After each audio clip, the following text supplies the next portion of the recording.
would like to invite you to turn your attention to the screens for a special message from our Congresswoman, Ayanna Pressley, who fortunately is in D.C. She's in D.C. right now handling business, but of course she couldn't let this moment pass, so she has a message for us. Hello, NAACP family. Thank you. Thank you for safely convening for NAACP Boston's Freedom Weekend. And a special thank you to my sister, our indomitable Boston branch NAACP president, Tanisha Sullivan. Thank you to Tanisha. Thank you to the board. Thank you to the members. I'm certainly proud to be a lifetime member. And if you haven't already done that, I hope you'll consider doing that this weekend. And thank you to all of the event vendors, volunteers, and contractors who made this weekend possible.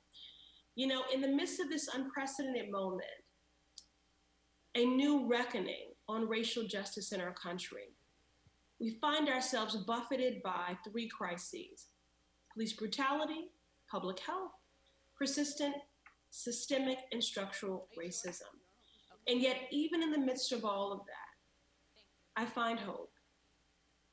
I find hope in each and every one of you. I thank you for coming this weekend, for the intention with which you've arrived, with fixed eyes on the pursuit of justice, with whole hearts, and with purposed feet. Thank you to the activists and the advocates and the agitators who have taken to the streets and the halls of power to demand change. Now, these are old fights, but I do believe this is a new day.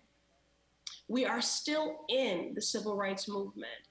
But I want to take a moment to just thank those original architects of the Black Lives Matter movement, the ancestors. From Martin to Malcolm to Reverend Haynes to Mimi Jones, we thank you.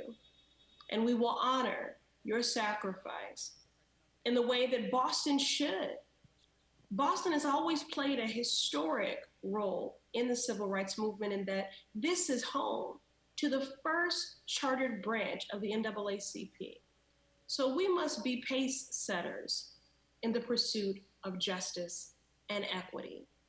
So I want to thank all of you for joining us this evening. I hope that you'll come out on the other side of this with renewed power and purpose and joy.